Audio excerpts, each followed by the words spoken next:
Mesdames et messieurs, merci beaucoup de nous faire confiance une nouvelle fois. Bienvenue dans votre émission Grande Tribune. Nous sommes le mercredi 20 novembre 2024. On apprend que tout à l'heure, l'opposition réunie va faire un point de presse commun pour dire non à un troisième mandat du chef de l'État Félix Tshisekedi et non au changement de la Constitution. Donc c'est tout à l'heure à 13 heures de Kinshasa. Nous suivrons ce communiqué ou ce point de presse de très près et nous vous tiendrons informés dans nos prochaines émissions. Merci de nous faire encore une fois confiance, mesdames et messieurs. L'actualité reste dominée par le discours du président Tshisekedi dans l'espace au Katanga. Il s'est exprimé d'abord à Lubumbashi et ensuite à Kipushi. Voici en quelques lignes ce que le président Tshisekedi a fait savoir. Il a parlé de beaucoup de choses. Il est revenu sur les 6 engagements qu'il a tenus envers la population pendant la campagne électorale. Et enfin, il a parlé de la question du changement ou de révision constitutionnelle qui a retenu l'attention de plus d'un. Il a dit ceci, entre autres. Je vais essayer de revenir. Je sais que le président Félix Tshisekedi a dit à Lubumbashi.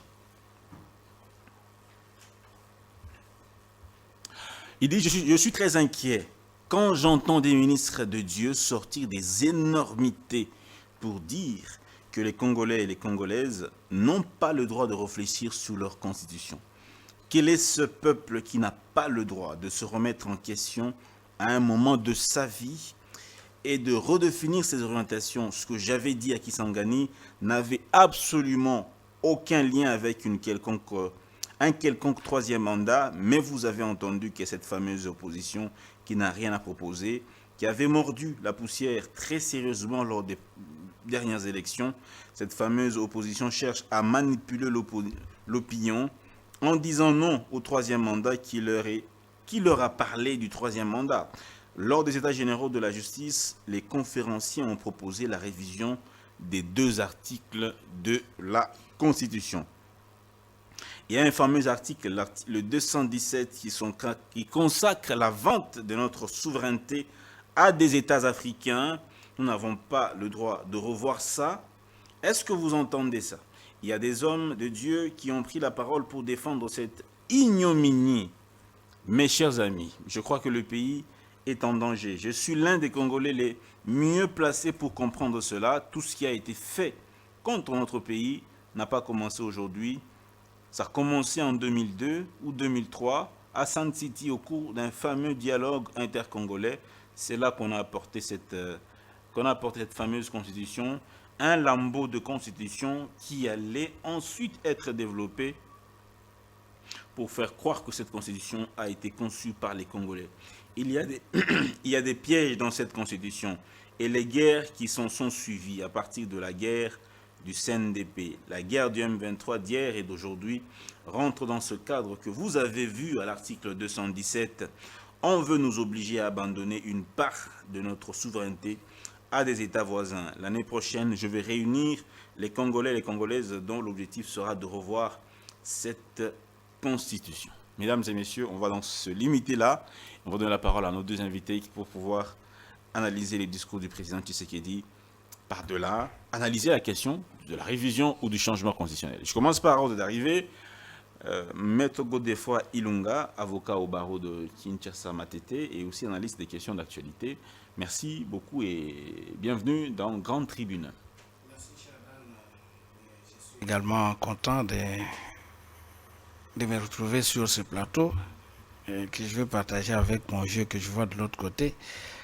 J'aurais pu être très très content de le partager également avec M. Henri Tchimbalanga, malheureusement qui n'est pas là, parce que bon, je connais déjà sa position sur la question sur laquelle nous allons débattre aujourd'hui. J'aurais bien voulu qu'il soit là pour que nous puissions peut-être entendre des arguments qui viennent de sa part. Malheureusement, bon, nous allons nous contenter de nous qui sommes là et puis bon, je pense que le débat sera édifiant, comme d'habitude.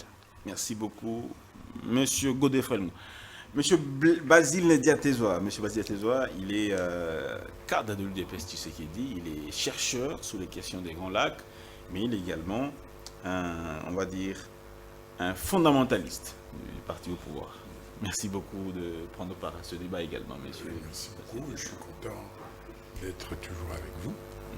Et voilà, maître, pour la première fois, on va échanger.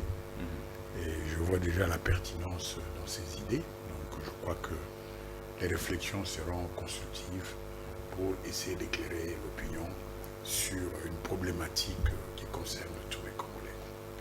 Merci beaucoup, monsieur Basile Diatezoa. On va commencer, mesdames et messieurs, on va essayer d'aller un peu dans l'histoire de cette constitution de la République démocratique du Congo.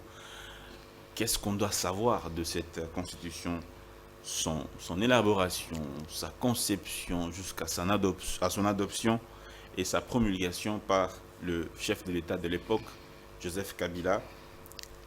L'histoire de cette constitution. Je commence par vous, de Foilunga. Que devons-nous savoir de cette constitution au regard des propos du chef de l'État tenu à Lubumbashi? Qu'est-ce que l'opinion doit retenir du point de vue historique de cette constitution de 2006? Qu'est-ce que l'opinion peut retenir? Le chef de l'État a dit que c'est une constitution qui a été rédigée à l'étranger pour des intérêts étrangers et non pour des intérêts congolais. J'ai entendu des réactions qui fusent de toutes parts et dans tous les sens, notamment celles de nos concitoyens qui estiment que c'est eux qui sont des géniteurs de la Constitution. Pour eux, la Constitution est rédigée en terre congolaise par des Congolais et auxquels ont été ajoutés à peine deux étrangers. Et j'étais un peu curieux parce que c'est un débat que nous avons eu sur votre plateau ici, il n'y a pas longtemps, d'entendre le prof Bob Kabamba revenir sur ce qu'il avait dit. Mais finalement, ça pose un peu la question de savoir comment est-ce que agit l'intellectuel congolais finalement. Parce que bon, même s'il est belge, mais nous apprenons qu'il est quand même d'origine congolaise. Mais on se demande finalement, est-ce que à la science que nous avons, nous associons la conscience ou bien nous ne l'associons pas? Parce que le prof Kabamba, après nous avoir dit comment il a été mandaté par le gouvernement belge, qui était sollicité par le Sénat congolais, et après avoir rédigé le draft qui a abouti à la rédaction finalement de la Constitution à Kisangani, et par des experts de l'Université de Liège, mais je l'entends sur le plateau de Pichibanda revenir pratiquement sur ses propos pour dire que ce n'était pas vrai. Cela pose un peu une certaine question d'honorabilité dans le chef de l'intellectuel congolais. Mais même si on est en train de cacher les circonstances dans lesquelles la Constitution avait été rédigée, l'essentiel ici, l'essentiel... Qui cache les circonstances? Non mais, si vous suivez seulement les émissions de ceux qui sont à la base, n'est-ce pas, de la Constitution. Le prof Mampouya, je l'ai entendu il n'y a pas longtemps sur Politicon, n'est-ce pas, dans une émission sur Politicon, RDC, il a cité à peine 6 personnes. Il a dit qu'il n'était que 6 dans la commission d'experts à Kisangani. Et curieusement, il n'a pas cité le prof Bob Kabamba.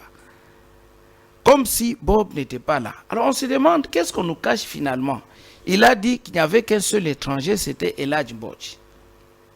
Là, j'ai téléchargé même des images. Le prof Mampouya. 6 personnes seulement.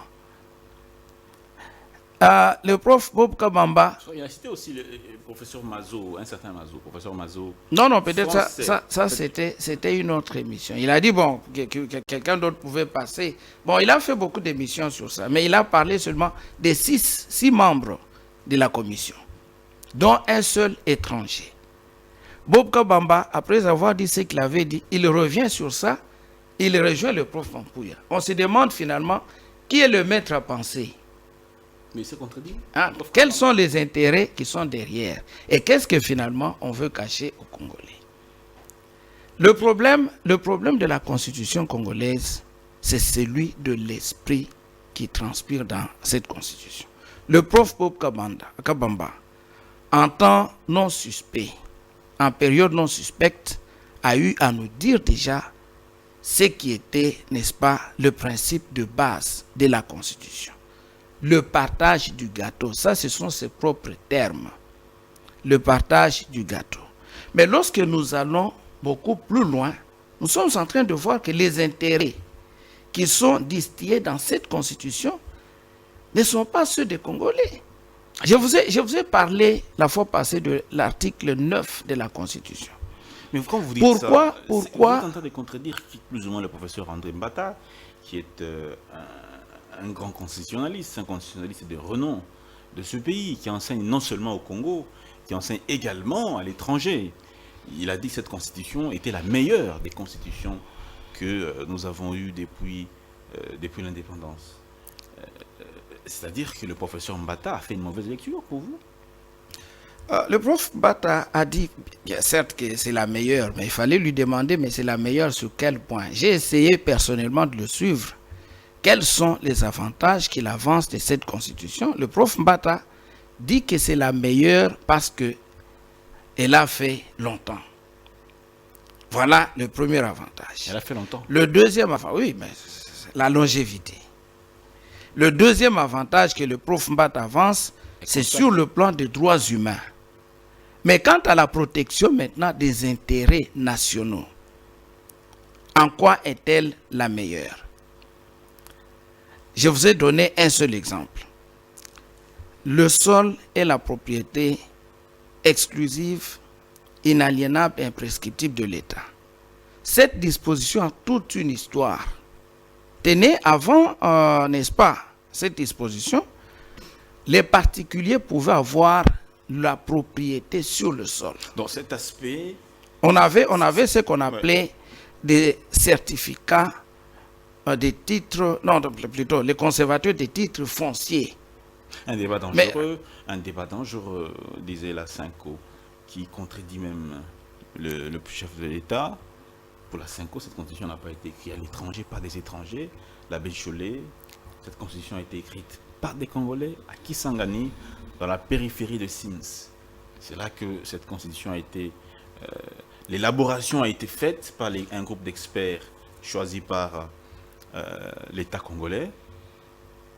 Et ensuite, cette constitution a été amendée au niveau du Parlement pour justement aller vers les référendums. Dan, est-ce que vous savez ce qu'on appelle néocolonialisme? Les colonisateurs ont dû quitter chez lui pour venir nous coloniser, nous occuper, nous diriger physiquement sur notre territoire. Mais une fois décolonisé, il est revenu sous une autre forme. Il revient au travers des Congolais. Il vient, il vous dicte sa volonté. Donc l'essentiel, ce n'est pas de savoir même où est-ce que la Constitution a été rédigée, par qui, mais c'est de voir quel est l'esprit qui est dans la Constitution. Quel est l'esprit? Et là, j'ai posé une question. Posez-leur. On a posé cette question au professeur Mampouya, il a donné la réponse. Je peux vous la donner. On lui a dit, mais comment est-ce que l'État a perdu la propriété sur le sol? Et pas seulement le sol, hein, le sous-sol aussi. Parce que le sol et les sous-sols disaient la Constitution. Mais bien sûr. Soyons précis. Bien sûr. L'État a perdu la propriété du sol. Il suffit aujourd'hui qu'on change la loi pour que ce qui était entamé dans cette Constitution soit finalement concrétisé. Il y a une loi quelque part qui... Donc, ce qui fait perdre la propriété de l'État, du sol à l'État, c'est cet article de la Constitution. Oui. 9 et 217. L'article 9. L'article 9. Ça fait perdre la propriété du sol à l'État Congo. Et du sol à l'État Congo. Je vous explique. Soyez... Avant, lorsque le Belge est arrivé chez nous, il a trouvé nos ancêtres et tout ça qui avaient leurs terres, et ainsi de suite. Et il a trouvé aussi des étrangers qui avaient déjà acheté des terres auprès d'eux. Il a limité désormais la possibilité pour nos ancêtres de vendre des terres. Désormais, il fallait que lui puisse autoriser et qu'il puisse reconnaître les titres. Mais les titres qui étaient cédés aux étrangers, c'était des titres de propriété. C'était la propriété. On avait dans notre pays des certificats d'enregistrement, n'est-ce pas, consacrant la propriété privée du sol. C'est le président Mobutu, le feu président Mobutu, quand il arrive, qu'il a trouvé ce qu'on appelait à l'époque des compagnies à charte, n'est-ce pas, qui géraient des terres, qui pouvaient concéder, qui pouvaient vendre, qui pouvaient louer des terres. Il va réagir. Parce que, qu'est-ce qui est arrivé? Ceux qui achetaient des terres, les immobilisaient. Ils pouvaient acheter des vastes étendues de terres, les immobiliser sans rien faire, et priver ainsi l'État de son moyen précieux de la politique de développement. Mobutu avait trouvé, exactement comme Gabé l'avait fait, n'est-ce pas, de l'autre côté, il avait trouvé que cette façon de faire, c'était d'asphyxier l'État, parce que toute l'économie nationale était entre les mains des étrangers, des expatriés, qui étaient en train de faire ce qu'ils voulaient. La première réaction de Mobutu, c'est en 1966, la loi dite Bakajika. Cette loi n'est pas à confondre avec la loi des 73. La loi des 73, c'est l'aboutissement, n'est-ce pas, de cette évolution. La loi Bakajika, par cette loi, l'État avait repris, n'est-ce pas, les terres qui étaient cédées aux étrangers, ainsi de suite.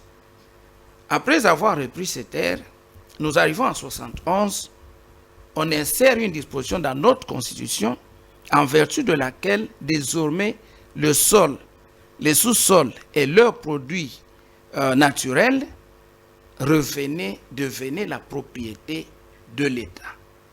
Une propriété exclusive, inaliénable, ça signifie que l'État ne peut pas, n'est-ce pas, s'en séparer, il ne peut pas aliéner ce droit-là de concessions, mais pas... Il donne seulement des concessions. C'était le corollaire.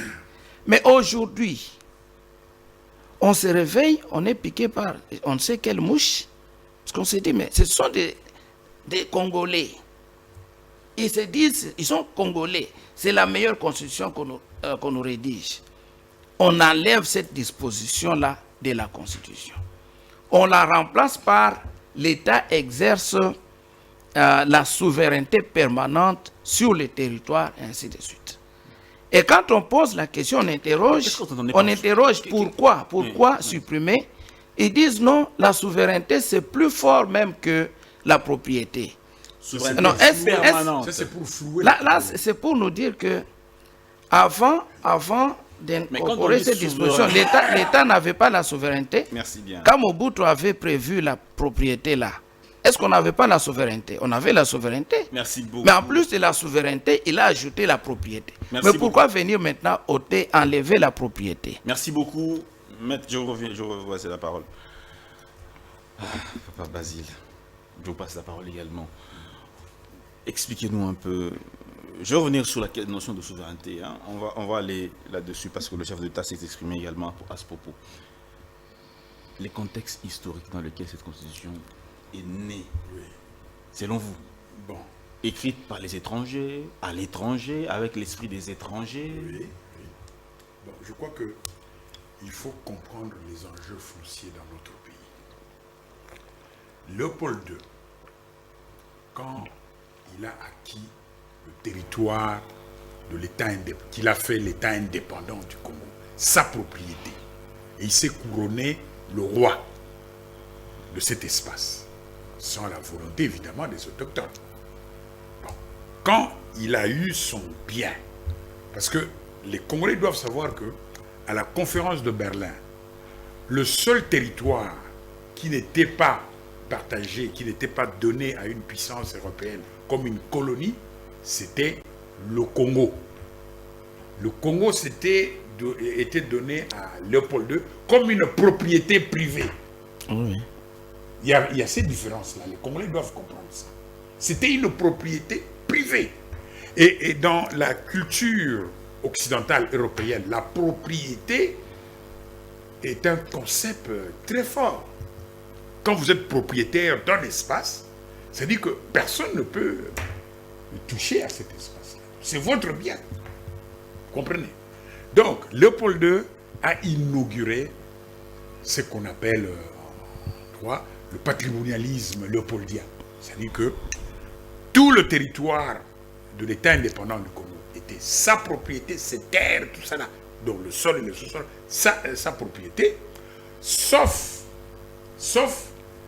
les petits lopins de terre des villageois là, hein, des indigènes, pour cultiver leur maïs, leur manioc, ainsi de suite. Il dit pour leur subsistance domestique, hein, vous leur laissez ces terres-là. Mais le reste, c'est pour moi. Donc c'est son patrimoine personnel.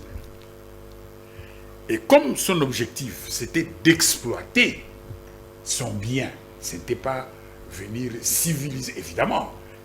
Il fallait légitimer quand même, avoir, disons, un argument pour légitimer l'occupation européenne en Afrique. Donc pour le Congo, il y avait, disons, cet esprit philanthropique, il fallait libérer ces nègres-là de l'esclavagisme arabe, ainsi de suite, tout ça là. Il fallait civiliser ces nègres. Bon, ça, c'était l'argument pour légitimer l'occupation. Bon. Mais non, Léopold II est venu pour exploiter son bien. Et comme c'était énorme, il a maintenant créé le système des compagnies à charte. C'est-à-dire des membres de la famille royale, la noblesse belge, ou les milieux financiers belges ou européens, ainsi de suite, qui voulaient exploiter une partie du territoire, un espace au Congo, devaient passer par le propriétaire qui était qui? Léopold II. Et lui, il donnait des concessions. On appelait ça des compagnies à charte. C'est-à-dire que ces compagnies, comme l'Union minière, qui était un holding de la Société Générale de Belgique, où vous avez plusieurs actionnaires, ainsi de suite. L'Union minière, par exemple, a eu tout le Katanga.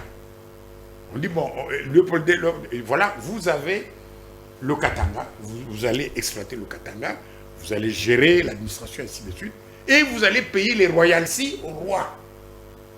Hein? C'est-à-dire comme l'impôt, donc vous payez, vous venez louer l'espace du roi, donc vous exploitez, mais vous payez les royalties. On appelait ça les compagnies à charte. L'Union minière avait le Katanga, le Kasaï avait la Cominière, Kinshasa, Congo central, c'était Imo-Congo, Bandundu, c'était Unilever, ainsi, bref. Au Kivu, là, après, quand Léopold II a vendu le Congo à l'État belge en 1908, le Congo est devenu une colonie belge, Léopold II a gardé 10% de son bien du territoire congolais, comme sa propriété privée en 1908. Le parc Virunga et la province de Maïndombe. C'était des propriétés exclusives de Léopold II. Le reste, il a vendu à l'État belge qui en a fait une colonie. Et on a créé au début des années 20, par exemple, un holding financier, le Comité national du Kivu. C'est un qui, quand on a découvert la région des Grands Lacs, quand les Européens ont découvert la région des Grands Lacs, ils se sont dit, alors là, ça c'est la Suisse pour les Européens en Afrique. Et ils ont créé ces holdings-là pour se partager des concessions là-bas. Des populations étaient même chassées, déplacées de leurs terres ancestrales pour céder ces espaces à des Européens belges, en particulier les familles royales, ainsi de suite, la noblesse belge. Comme Mobutu se battait quand il disait que je me bats contre les 300 familles belges. C'était ça. Il faut connaître l'histoire de son pays, l'histoire économique du pays. Donc, nous étions, nous, Congolais, sur un territoire qui a d'abord appartenu à Léopold II. Puis, en 1908, c'était la Belgique qui l'a repris comme colonie, sa colonie, son bien. Donc, on était là, c'est comme toi, tu achètes un terrain à Maluku, hein? Tu veux faire un ranch, tu mets les vaches, tu mets les cochons, les chèvres, les poules, tout ça là. Les bêtes ne savent pas pourquoi elles sont là, mais toi, le propriétaire, tu sais pourquoi tu as mis ces bêtes là-bas. C'est pour les exploiter, c'est tout. Donc nous, on était sur un territoire qui ne nous appartenait pas. Comme les babouins du parc Virunga, tout ça. Et nos parents qui se sont battus pour l'indépendance, les Kasavubu, les Lumumba, tout ça là, ils n'étaient pas instruits pour comprendre les systèmes que le colonisateur a mis en place pour exploiter son bien. Ils étaient là pour aider seulement des simples auxiliaires. Ils ne connaissaient pas tous les systèmes, les enjeux fonciers, tout ça là. Donc, quand on a l'indépendance, nos parents étaient dans l'ignorance totale des enjeux fonciers de notre pays. C'est-à-dire que les Belges ont donné l'indépendance, Oui. c'était une indépendance factice. Mais bien sûr, ils nous ont floués. Mais ils nous ont donné l'indépendance avec la main gauche. Ils savaient que nous allons nous casser la figure. Ils ont gardé. L'indépendance économique, on ne l'a jamais eu. Oui, mais Ils ont gardé la de gestion 60 à 60 réelle du Congo. Mais oui, Ils nous de ont so- floués. On nous a floués puisqu'on était dans l'ignorance. On était dans l'ignorance. On était là comme des babouins dans le parc du Virunga. C'était comme ça. Alors quand Mobutu arrive en 65, Mobutu arrive, il veut mener une politique nationaliste, tout ça là. Il se bute justement à ce problème. Quand il veut toucher là-bas, il dit, patron, là-bas, c'est pour telle famille. Bon. Là-bas, c'est pour tel holding. Tiens. Hein? Et il demande à ses jeunes collaborateurs, les jeunes universitaires comme Maître Kamanda, tout ça là, mais comment on va résoudre ce problème-là? Parce que on est là sur un territoire qui ne nous appartient pas. On est des Congolais, d'accord, mais les terres là, on n'a rien à voir avec ces terres. Ils ont dit, patron, on peut user de la notion du concept de la souveraineté d'un État en droit international. C'est très important. C'est-à-dire, en droit international, un État qui est reconnu par les autres pays, cet État, quand il prend une décision, les autres pays doivent respecter la décision, puisque c'est un État souverain.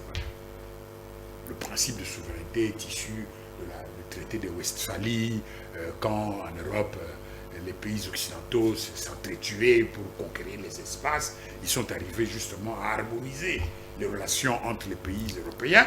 Avec le traité de Westphalie, ce concept de souveraineté de l'État est sorti de là.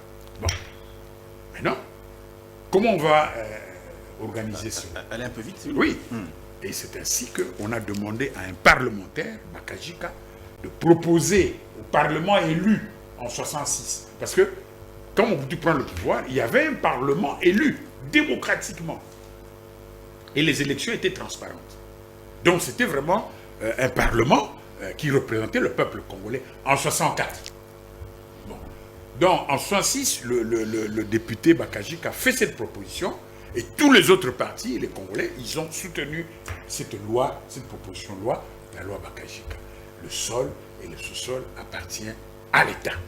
Donc on va maintenant dessaisir tous ceux qui avaient des titres fonciers acquis depuis Léopold II, ils les ont perdus avec cette loi.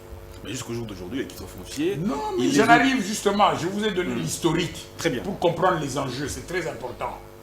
Il y a même une thèse de doctorat qui a été... rédigé par le professeur Banza, il était avocat sur moi. Mais est-ce qu'aujourd'hui on peut lister ces familles-là qui revendiquent toujours les terres? Mais j'en arrive, non? On peut les lister. J'en arrive. Je crois qu'il faut qu'on fasse une émission spécialisée sur J'en arrive. Bon, ces familles-là. les milieux coloniaux qui avaient perdu leurs biens, leurs titres fonciers, tout ça là, ils se battaient pour récupérer. Mobutu, c'était la bagarre avec Mobutu. Très bien. Et quand le pays s'écroule avec toutes ces rébellions qui ont occupé le pays était partitionné, RCD avec son morceau, le MLC avec son morceau, Laurent Kabila avec son morceau, le pays était totalement fragilisé. Tous les acteurs politiques étaient piégés. C'est à ce moment, quand Laurent Kabila est tué, c'est à ce moment qu'on va maintenant imposer à Joseph Kabila la condition, si vous voulez qu'on vous soutienne, puisque vous n'avez pas la légitimité. Vous êtes devenu président suite Ça veut dire qu'en acceptant cet article-là, pour dire que l'État exerce une souveraineté permanente, c'était pour flouer les Congolais. Ces Belges-là qui revendiquent les terres reprennent la propriété de leurs terres. Mais ils ont repris, puisque la loi Bakajika a été supprimée. Automatiquement. Il y a eu même un débat ici. C'est parce que l'élite congolaise est médiocre. Il y a eu ce débat-là. Dans la presse ici, tout ça, là, les gens discutaient sur ce problème cette problématique de la loi Bakajika. Les conséquences. Je pense qu'on doit y revenir. C'est très important. Je vous ai dit, il y a une thèse qui a été faite là-dessus, dirigée par le professeur Ngouyani. Hein? C'est une thèse de doctorat qui a été faite sur ce problème des enjeux fonciers par le professeur. Ça a été publié chez l'Armatan. Juste une idée. Ces familles qui revendiquent les terres au Congo, l'étendue de ces terres qui les revendiquent, on peut avoir une idée. Bon, écoutez, je vous ai dit 10% du territoire, un exemple. 10% du territoire, c'était la famille royale belge. Le parc Virunga, la province de Maindo. Il a gardé ça. Hein? Avec la loi Bakajika, ils avaient perdu. Mais aujourd'hui, ils ont repris. Ils ont repris. Très bien. Le comité national du Kivu, qui a été créé, un holding financier créé dans les années 20, existe jusqu'aujourd'hui. Basé en Belgique. Et je peux vous citer... Basé en Belgique. Mais bien sûr. Vous avez même des personnalités comme le docteur Mukwege et tout ça là. Derrière lui, il y a les membres du comité national du Kivu qui soutiennent ces agitations. Est membre du comité national. Je n'ai pas dit qu'il est membre. Mais les lobbies qui le soutiennent, c'est connu. Évidemment, les esprits éclairés, ils savent ça. Mais vous croyez quoi? Depuis 5 siècles, nous sommes dupés. Hein? Nous sommes dupés. Mukwege enfin, écoutez, il n'est pas le seul. À supposer que Mukwege a accédé à la souveraineté, ou plutôt à la tête du pays, oui. Il céderait finalement. Mais c'est déjà... Mais la loi Bakajika a été supprimée. Écoute, je vais finir, je vais descendre là. Je vais atterrir. Je donne la parole à votre... La loi Bakajika a été supprimée, n'est-ce pas, par le fameux parlement des bouffons là, qui se réunissaient à Lubumbashi. Des parlementaires c'était des nominés, non? C'était des parlementaires nommés. Mais quand même un peu d'élégance. Des bouffons. C'est des bouffons, non? Mais des parlementaires qui sont nommés par Laurent Kabila. Vous appelez quoi? Des représentants du peuple? Ce sont des bouffons, non? Transitoire. Bon, allez-y. Ce parlement a supprimé la loi Bakajika, n'est-ce pas? Ceux qui avaient perdu leur titre foncier sont revenus dans leurs droits, n'est-ce pas? Les plus malins, qu'est-ce qu'ils ont fait? Ils ont dit, avec ces Congolais-là, on ne sait jamais. Hein. Même si on revient avec nos droits, on ne sait jamais. Les plus malins, qu'est-ce qu'ils ont fait? Ils ont revendu leur titre foncier sur le marché financier de Londres et de New York. Donc, au moment où nous sommes là, ensemble, là, il y a des entités économiques au niveau international qui sont devenues des propriétaires des espaces au Congo. Aux grandes dames des Congolais, évidemment, qui sont dans l'ignorance totale. Ils sont propriétaires là. On vous parle de carrés miniers, mais non, mais c'est complexe. Ça expliquerait l'insécurité qu'on a dans l'Est. Mais écoutez, ces espaces-là, je vous ai parlé du comité national du Kivu, par exemple, un exemple. Bon, ils ont repris leur concessions là-bas. Mais la stratégie, c'est quoi? C'est évacuer les populations. Kinshasa. Moi, je suis né à Kinshasa. Kinshasa a été faite pour combien d'habitants? Aujourd'hui, nous sommes combien? Tous ces gens-là, ils ne viennent pas du Congo central ou de Bandundu. Hein. Ils viennent de l'Est, la majorité. Kinshasa est rempli des gens de l'Est. De l'Est. Pourquoi? Parce qu'ils fuient les zones de conflit. C'est normal. Quand on parle d'immigration, tout ça là, il y a des guerres, il y a des calamités pour que cette naturelles. insécurité prenne fin, pour que cette insécurité prenne fin, je vous ai renvoyé la thèse du professeur Banza de l'université de Lubumbashi. Il explique même pourquoi il y a ces violences à l'Est, avec tous ces enjeux fonciers. C'est une thèse de doctorat publiée chez l'Armatan. Il faut lire ça. Je vais vous passer la parole. Monsieur Basile Diatézoa, vous avez venu de faire des révélations. Je crois que l'opinion vous a entendu. Mais on va suivre ça de très près. Oui. Et au besoin, nous vous inviterons pour une émission. Donc ce débat, pour moi, spécialisé, oui. Uniquement sur ça. Oui. Je vous repasse la parole tantôt. Alors, Maître Godefroid Ilunga, on va avancer avec le discours du président Tshisekedi à Lubumbashi, toujours parlant de souveraineté, parce que vous avez évoqué déjà tantôt la question. Voici ce que le président Tshisekedi dit. Mes chers amis, je crois que le pays est en danger. Je suis l'un des Congolais le mieux placé pour comprendre cela, tout ce qui a été fait contre notre pays n'a pas commencé aujourd'hui. Ça a commencé en 2002. 2003 à Sun City, au cours d'un fameux dialogue intercongolais, c'est là qu'on a apporté cette fameuse constitution, un lambeau de constitution qui allait ensuite être développé pour faire croire que cette constitution a été conçue par les Congolais. Il y a des pièges dans cette constitution. Et les guerres qui s'en sont suivies à partir de la guerre du CNDP, la guerre du M23 d'hier et d'aujourd'hui, rentrent dans ce cadre que vous avez vu à l'article 217. On veut nous obliger à abandonner une partie de notre souveraineté à des États voisins. Vous partagez ce point de vue? D'abord, je crois qu'au début, là, le président a dit ce que j'avais dit ici en d'autres termes. N'est-ce pas? On veut nous faire croire que c'est l'œuvre des Congolais. Donc ça, c'est sur le plan seulement de la forme. On conçoit une idée quelque part, on vient, vous l'insufflez et puis on vous demande à vous de la formaliser. C'est seulement ça. Ça, déjà, je rejoins le président sur ce point de vue. Quant à la possibilité, parce que c'est là la question réelle qui se pose, n'est-ce pas, pour l'État de céder une partie de notre territoire, je dois honnêtement dire, n'est-ce pas, que la disposition, et ça je l'ai toujours dit, la disposition de l'article 217 ne parle pas comme telle de la cession d'une partie de notre territoire. C'est une disposition qu'il faut bien comprendre en la plaçant dans son contexte. Cette disposition parle, si vous y prêtez très bien attention, des traités d'association et de traités de communauté. Donc c'est une association entre États, une communauté entre États. Laquelle association ou communauté comporte abandon d'une partie, de la souveraineté. Abandon partiel de la souveraineté. C'est ce qui est dit là. C'est ça l'article.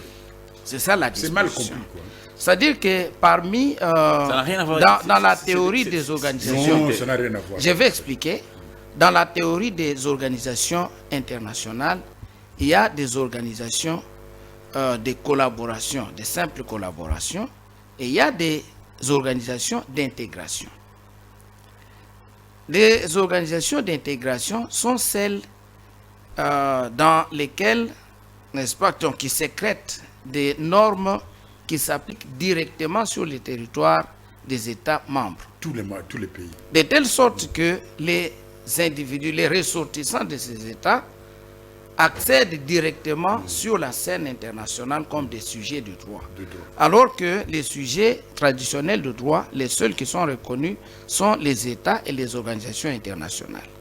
Mais lorsqu'on crée une organisation supranationale, on va avoir certains espaces, n'est-ce pas, dans lesquels les États abandonnent certaines compétences. En réalité, il ne s'agit pas de l'abandon de la souveraineté, mais c'est l'abandon de certaines compétences qui sont, n'est-ce pas, transférées à l'organisation ainsi créée. Qui est commune. De telle sorte que l'individu peut agir. Nous avons les cas avec l'Union européenne, aujourd'hui avec l'OADA, par exemple. Nous pouvons agir devant la CCJA. En soi, cet article ne pose pas de problème. Non.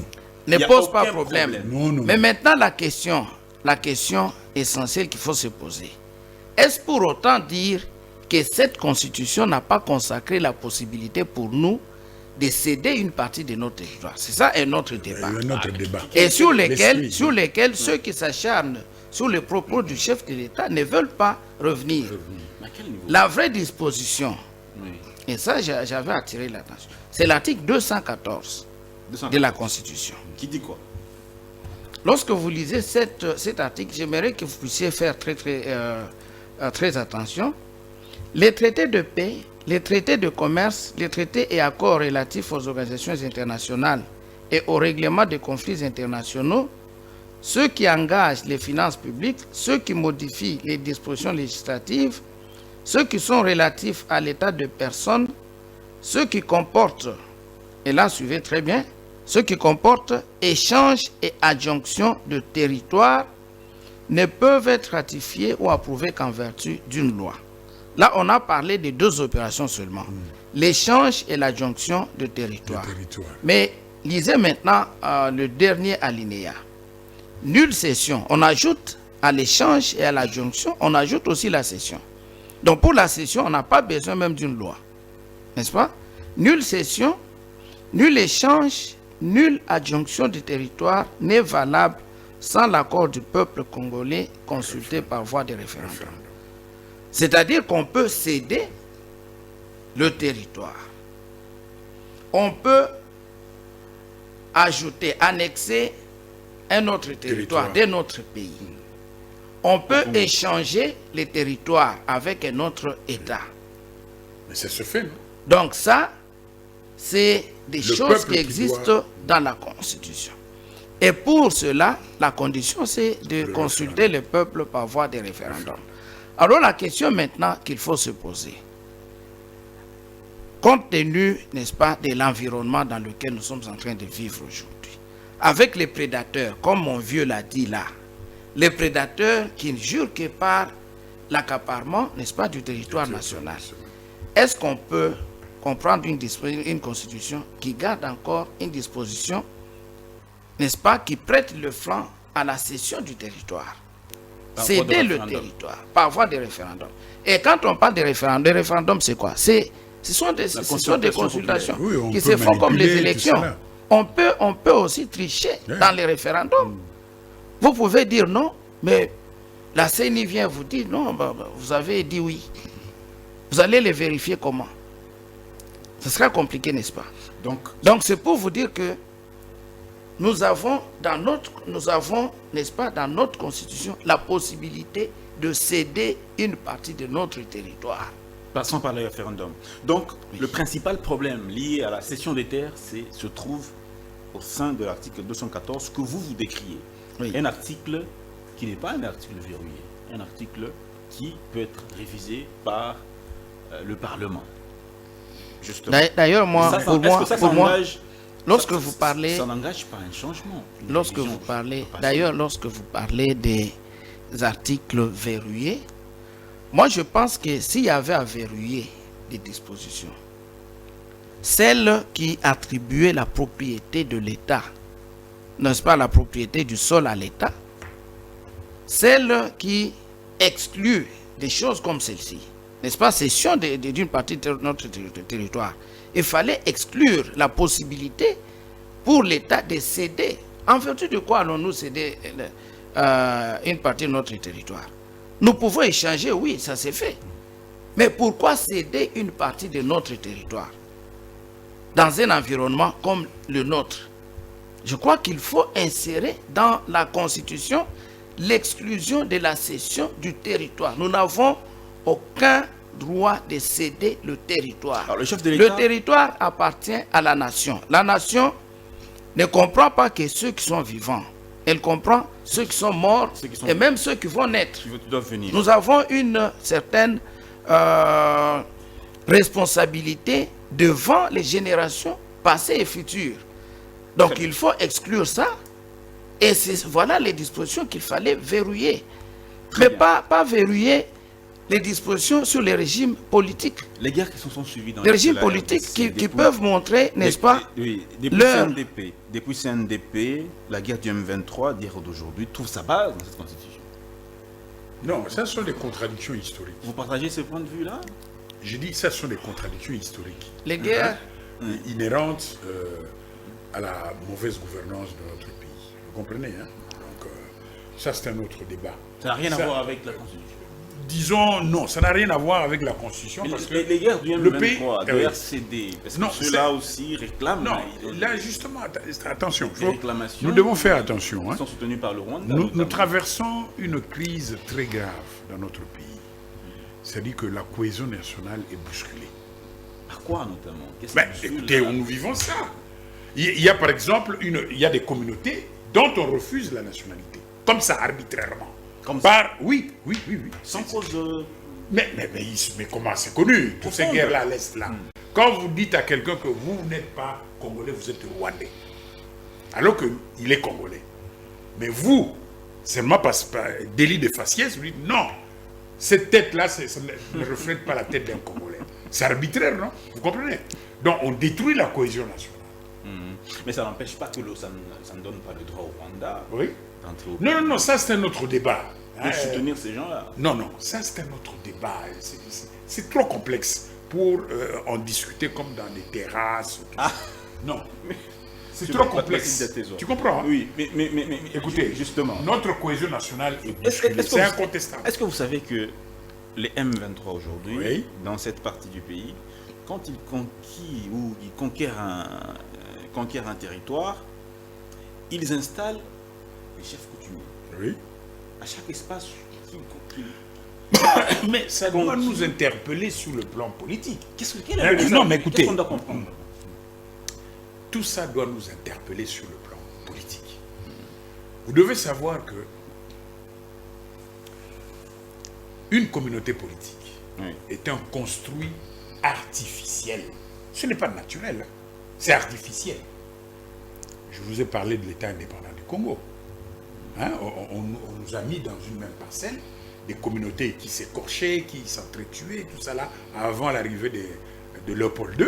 Mais quand Léopold II arrive, il impose un ordre juridique, politique, tout ça là. On nous met dans un même territoire, sans notre volonté. Donc c'est artificiel, tu comprends? C'est pas naturel comme dans une famille. Toi, si par exemple nous sommes de même père, même mère, je ne peux pas contester ta fraternité. Tu comprends? Tu es mon frère, c'est naturel. Je ne peux pas le contester. Même si on a des problèmes entre nous deux, qu'on peut s'entretuer, tu resteras toujours mon frère. Tu comprends? Mais quand on construit des communautés politiques, c'est artificiel. C'est la volonté politique qui fera que on arrive à créer une nation consciente, un sentiment national, à travers des institutions, des mécanismes de solidarité nationale, ainsi de suite. On va façonner toute une culture politique. Donc, c'est artificiel. Donc, ce qui se passe à l'Est, là, c'est pour cela, moi, je suis pour une solution politique. Pourquoi? Parce que le Congo n'est pas un acquis naturel. Vous ne voulez pas voir un peu l'implication des États voisins? Mais pourquoi est-ce qu'un pays doit avoir, une communauté politique doit avoir comme instrument pour la poursuite de ses objectifs un État viable et responsable? On doit avoir un État viable et responsable parce qu'avec cet instrument, on peut avoir une armée dissuasive, une police sécuritaire assise. Vous comprenez? On ne crée pas une armée pour le plaisir de créer une armée. C'est pour défendre ses frontières.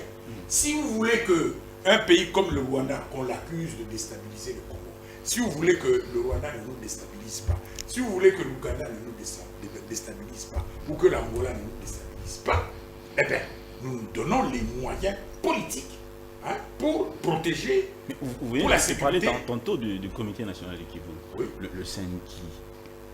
J'ai posé la question de savoir s'ils étaient aussi derrière cette insécurité. Vous avez dit... J'aimerais ajouter... Mais ils ont des intérêts. Mais écoutez, mais regarde ce qui se passe en Ukraine, non? Trump a dénoncé les milieux néoconservateurs qui font la guerre à l'Est, en Ukraine pour leurs investissements futurs. Il y a des gens, des jeunes qui sont sacrifiés. Trump dénonce ça. Il y a des jeunes Ukrainiens, Russes qui sont sacrifiés. Pourquoi? Parce que vous avez des néoconservateurs américains qui poussent à la guerre. Tu comprends? Ils s'en foutent des souffrances des peuples ukrainiens. Mais c'est exactement à l'Est là. Je vais vous repasser tantôt la parole. Vous voulez passer un mot par rapport à ce que disait... Oui, bien sûr. Je crois que quand on parle de la guerre, il y a toujours des causes endogènes et c'est celles exogènes. C'est vrai que, nous avons un problème, n'est-ce pas, de la fraction nationale. Ça, c'est un fait.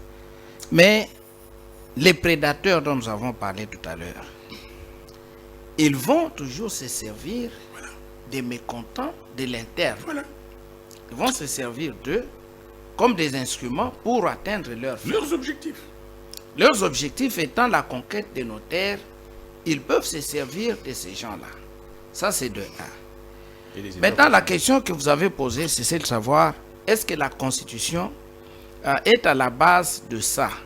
J'ai dit que la Constitution, comme ce qui est en train d'arriver, ce sont des instruments. On s'est servi de la Constitution comme d'un instrument pour supprimer d'abord la propriété de l'État sur le sol, n'est-ce pas, nous imposer un ordre politique, mais en même temps, on va venir à l'intérieur pour, n'est-ce pas, se servir des gens, des mécontents qui sont là, et puis pour atteindre le même objectif. Le projet de balkanisation, c'est un projet qui existe.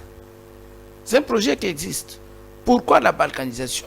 Mais justement, c'est pour, n'est-ce pas, avoir la main basse, faire main basse sur nos richesses.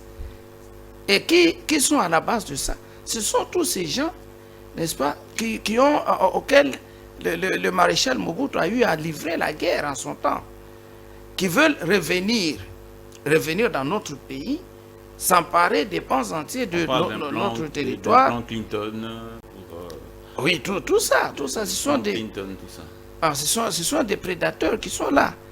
C'est eux qui ont dicté leur volonté dans la Constitution, parce qu'en vertu de quoi va-t-on ôter le droit de l'État, n'est-ce pas, sur le sol? Et c'est eux aussi qui sont dans la guerre. Comment mettre fin à cette insécurité qui devient, on dira, chronique? Parce qu'aujourd'hui, ça fait 3 décennies que nous sommes en train de perdre des Congolais qui meurent chaque jour, des enfants dont l'avenir est devenu incertain. Comment restaurer la paix dans cette partie du pays? Comment mettre fin à la guerre? Comment restaurer la paix dans cette partie de notre territoire? Bon, l'homme est celui qui se bat. L'homme doit se battre. Nous avons deux droits que nous avons reçus, n'est-ce pas, du ciel, sur notre territoire. Nous avons des prédateurs qui veulent s'emparer de nos droits. Est-ce que nous allons nous laisser faire? Si nous nous laissons faire, ils vont nous manger. Ils vont nous croquer, ce sera fini. Il y a un professeur qui nous parlait des naufragés, des deux naufragés. On doit se battre. Il nous disait qu'il y a un naufragé debout, c'est l'asiatique. Un naufragé debout. Aujourd'hui, on voit ce que la Chine est devenue. Et il y a un naufragé assis, qui est l'Africain. L'Africain s'est laissé et puis bon, on nous a pris. Maintenant, nous devons nous battre. Il n'y a pas de solution politique. Nous devons nous battre. Il n'y a pas de solution Nous sommes en train, bien sûr, de recourir à la diplomatie. La diplomatie, c'est une façon, n'est-ce pas, de montrer l'illégitimité de l'action, de la guerre qu'on est en train à laquelle on est en train de nous soumettre. Nous devons montrer que c'est une guerre qui est illégitime. Très bien. Parce que ceux qui font ça, ils se préoccupent toujours de la légitimation. Ils savent que il y a une opinion internationale, une opinion publique internationale à laquelle ils vont faire face. Très bien. Et c'est pour cela que la diplomatie tendra à les décourager. Mais en même temps, nous devons nous-mêmes aussi nous réorganiser sur le plan interne, réorganiser notre armée de telle sorte que nous puissions faire face. Et ça, c'est une question qui concerne tous les Congolais. Nous sommes en train de voir malheureusement des Congolais qui prennent la charge, qui la mettent sur tel ou tel, sur le président de la République, comme si c'est le président de la République qui doit aller combattre au front. Le président de la République doit faire sa part, mais chacun de nous, vous êtes journaliste. Merci. Regardez combien de journalistes, lorsque on nous prend une partie du territoire, font l'apologie de ceux qui nous font la guerre. Combien de journalistes? Et lorsque nous prenons la revanche, nous récupérons certaines localités, c'est le silence radio. Merci. Donc c'est des gens qui sont en train de combattre pour une cause. Très bien. Merci. Et ça, peut-être d'une façon inconsciente, ou bien seulement parce qu'ils sont pour des besoins mercantilistes, bon, peut-être des intérêts obscurs qu'ils obtiennent de l'autre côté. Merci beaucoup. Merci beaucoup. On va finir. En tout cas, on va prendre chacun 4 minutes chacun pour clore, et puis on va se séparer. Alors, qu'est-ce qu'il faut aujourd'hui? La révision ou le changement de la Constitution? Carrément, qu'est-ce qu'il faut pour vous? Moi, je suis pour le changement de la Constitution, c'est-à-dire que de la 3e République à la 4e. Donc, mais alors, il y a beaucoup d'articles qu'il faut non, qui posent problème. Non, pour moi, écoutez, d'abord, je vais expliquer ma pensée. Je dis ceci, nous devons réajuster le débat sur cette problématique de la Constitution. Nous devons réajuster le débat. Quand nous prenons l'article 218 de notre Constitution, Oui. L'initiative de la révision du changement appartient... Non, révision, pas changement. Hein? Révision, pas changement. Révision Oui. appartient concurremment au président de la République, au gouvernement, après délibération au Conseil des ministres, à chacune des chambres du Parlement, à une faction du peuple congolais. C'est-à-dire ici, le président de la République, il exprime sa pensée en tant que citoyen congolais. Comprenez? Il n'a pas pris la décision de changer la Constitution. Lui, en tant que citoyen congolais, en tant que chef de l'État, Il veut s'en remettre au peuple. Non, c'est-à-dire qu'il a le droit, il a ce droit et ce devoir, tout comme les membres du gouvernement, tout comme les parlementaires, tout comme la société civile, tout ça là. Bref, chaque citoyen congolais a ce droit de poser cette problématique. Ça, c'est incontestable. Du président de la République jusqu'au balayeur de la rue. C'est un droit politique. Nous ne sommes pas des sujets d'une puissance coloniale ou d'un individu. Non, nous sommes des citoyens politiques. Là, vous parlez de la révision ou du changement de la... Que ce soit révision ou changement, c'est un droit politique. Vous ne pouvez pas empêcher les Congolais de changer de constitution. Ce n'est pas la première constitution que nous avons. Mais les opposants, non, ça, non, ils voient derrière cette initiative non, mais une volonté de j'exprime ma pensée de se en tant que pérenniser au citoyen pouvoir. congolais. Oui. Non, ça, ce sont des préjugés politiques, tout ça. L'opposition fait son travail, c'est normal. Pour moi, il faut changer cette constitution. D'abord, 1 an avant le référendum de 2006, j'avais déjà contesté ce qui s'est cramé. Donc, pour moi, ce n'est même pas un scoop. C'est déjà acquis depuis 2006. Ce n'est pas cette constitution qui peut nous aider à mettre en place un ordre politique équitable. Ça, c'est un acquis. Mais, il y a un mais. Nous sommes dans un contexte politique très complexe. Vous savez que tout ce que nous vivons aujourd'hui, la Troisième République, ainsi de suite, tout ça là, c'est parti depuis l'échec de la conférence nationale souveraine. Hein? Parce que si on avait réussi cette conférence nationale souveraine, on ne serait pas à ce niveau. Malheureusement, les contradictions politiques se sont aggravées. On espérait qu'à la conférence nationale, on pouvait donner une orientation salvatrice. Ça a échoué et nous subissons les effets collatéraux de cet échec. Et les problèmes de fond persistent et s'aggravent, les contradictions s'aggravent. Je vous ai dit que la cohésion nationale est menacée. Ce n'est pas un problème de texte au Congo.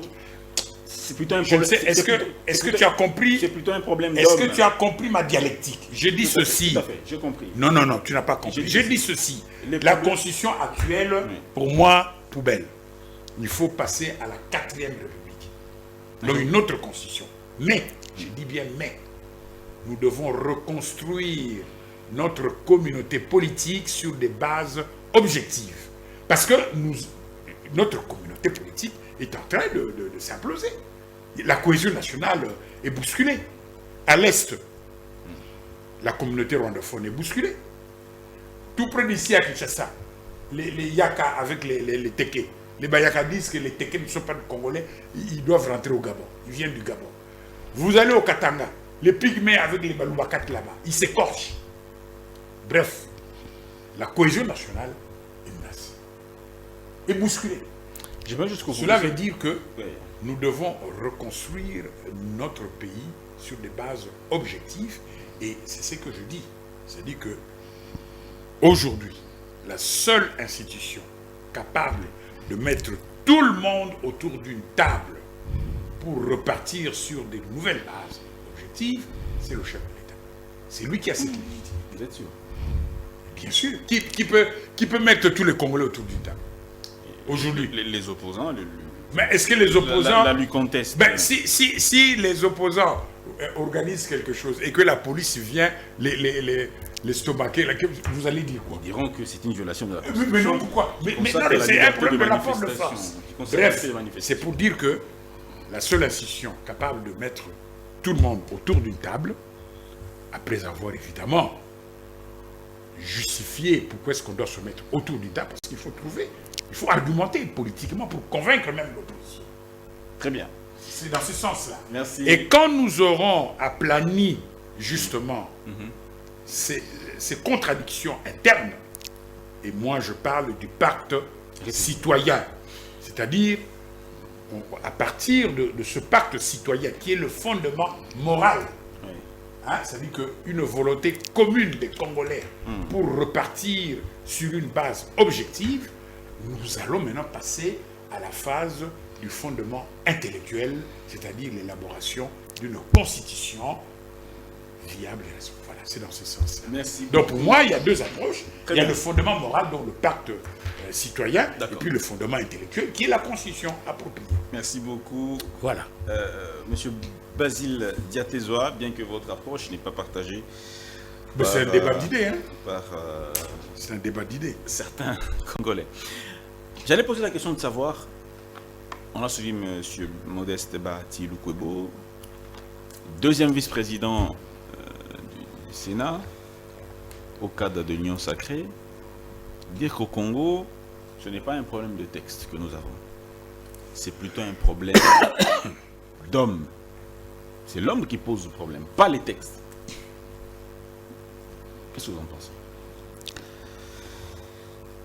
On n'a pas un problème de texte, mais c'est un problème d'homme. Moi, je pense que les textes eux-mêmes, c'est ceux qui encadrent, n'est-ce pas, l'activité de l'homme.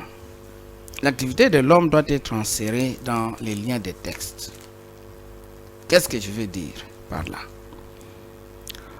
On doit avoir d'abord le texte qui serve de garde-fou, n'est-ce pas, à cette activité de l'homme. On sait ce qu'est le politique congolais. Le politique congolais, nous avons des partis politiques aujourd'hui qui ne sont pas, n'est-ce pas, organisés autour d'une idéologie. L'homme politique congolais, pour lui, c'est l'intérêt, et l'intérêt souvent personnel. C'est ainsi que nous pouvons aujourd'hui comprendre qu'on ait 900 partis politiques. Alors, si ce n'est pas un problème de texte, que ce soit seulement le problème de l'homme, qu'est-ce que M. Bahati propose pour que nous puissions sortir de cet état? Il faut changer. Le vrai problème, c'est que nous avons des textes. Nous avons des textes qui donnent une large marge de manœuvre, n'est-ce pas, à tout ce que nos politiciens sont en train de faire. La classe politique a pris en otage les peuples congolais. Ça corrobore un peu ce que Kabila disait. Si on lui a posé la question, quel est votre plus grand regret? Kabila dira, c'est que je n'ai pas su changer l'homme congolais. Ça corrobore un peu. Est-ce différent? Alors, moi j'ai dit... Il est différent de l'homme congolais? Moi j'ai dit... Il était... Non. Alors, moi j'ai dit... C'est un problème de texte. Pas d'homme. C'est un problème de texte. Le texte doit soumettre l'homme. Lorsque vous avez le régime que nous avons actuellement, le régime semi-présidentiel, est-ce que vous trouvez que nous avons une culture politique? Heureusement d'ailleurs, comme il le dit, avec l'homme congolais que nous avons, est-ce que vous trouvez que ce régime de contrepoids, comme il est défini ce même, est-ce qu'il est adapté à la mentalité congolaise? Est-ce qu'il est adapté au jeu politique que nous avons aujourd'hui? Nous avons aujourd'hui une société qui prend tout, qui met sur la tête du chef de l'État. Mais qu'est-ce que la Constitution donne comme pouvoir au chef de l'État? J'étais en train de suivre des intellectuels et même des professeurs d'université, s'il vous plaît, qui disaient, mais ce n'est pas la Constitution qui empêche. J'ai suivi même M. Sessanga, dont vous avez parlé il n'y a pas longtemps ici. Ce n'est pas la Constitution qui empêche le chef de l'État de donner une vie décente au peuple congolais, de créer des routes, de créer des écoles, et ainsi de suite. Mais moi, posez-lui la question de savoir, est-ce que dans la Constitution qu'il défend aujourd'hui bec et ongle, on a dit au chef de l'État que c'est le chef de l'État, c'est lui qui doit donner le pain au peuple, que c'est lui qui doit construire des routes? Est-ce qu'il peut me montrer une seule disposition de la Constitution ici qui dit que c'est le chef de l'État qui fait ça? Donc vous comprenez que parfois nous sommes en train de nous appuyer sur des textes alors que ce que nous disons est contraire à ce que disent même les textes. Cela traduit quoi? Cela traduit le fait que la mentalité profonde du peuple congolais voudrait que le chef de l'État ait un certain pouvoir. Mais quand Kabouya a dit, il n'y a pas longtemps... C'est le Rwanda qui est... Non, je ne suis pas là. Qu'en tant que chargé d'informateur, il a l'expérience pour comprendre que c'est très difficile que lorsqu'on est chef de l'État, dans peu de temps, on puisse directement avoir un gouvernement. En France, il a pas dit 2 mois, comme on l'a vu récemment. Oui, mais bien sûr, mais qu'est-ce qui est arrivé en France? Comme vous citez la France, vous faites très bien. Qui devait être Premier ministre en France? Il devait être issu de la majorité. Mais est-ce que celui qui est là est issu de la majorité? Il n'est pas issu de la majorité. Macron a organisé des élections, il les a perdues. Mais il a compris qu'il ne pouvait pas, n'est-ce pas, vivre l'expérience de la cohabitation. C'est pour cela qu'il a jonglé, il a mis quelqu'un d'autre. C'est la dictature. Il a violé la Constitution. Et vous savez, il a été visé par une procédure de destitution. N'est-ce pas? Ça, c'est la France. C'est pour vous dire que même là d'où nous vient ce régime, il y a des problèmes. Merci beaucoup. Il y a des problèmes. Et j'allais finir pour n'est-ce pas, atterrir. Ceux qui ont fait la Constitution, n'est-ce pas, qu'ils défendent. J'étais très curieux d'apprendre que le professeur Mampouya, aussitôt après avoir rédigé la Constitution, il avait battu campagne pour qu'on ne puisse pas adopter cette Constitution par voie de référendum. Lui-même l'a dit, il a reconnu. Mais pour quelle raison? Une raison qui ne tient pratiquement pas. Le fait qu'on ait, n'est-ce pas, donné au Premier ministre des immunités. Et ça, c'est la raison pour laquelle le prof Mampouya vient détruire sa propre œuvre, demander au peuple de rejeter la Constitution. J'ai appris, il n'y a pas longtemps, j'ai suivi le prof Bochab, qui dit que l'Église catholique, aujourd'hui qui se bat pour, n'est-ce pas, la Constitution, elle avait dit contre le changement. Contre le changement, bien sûr.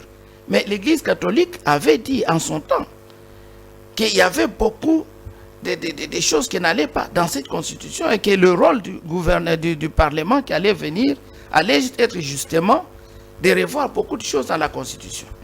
Bon, finalement, on se demande qu'est-ce qu'on veut. On ne sait pas qu'est-ce qu'on veut. Donc c'est là un peu le problème. Merci beaucoup.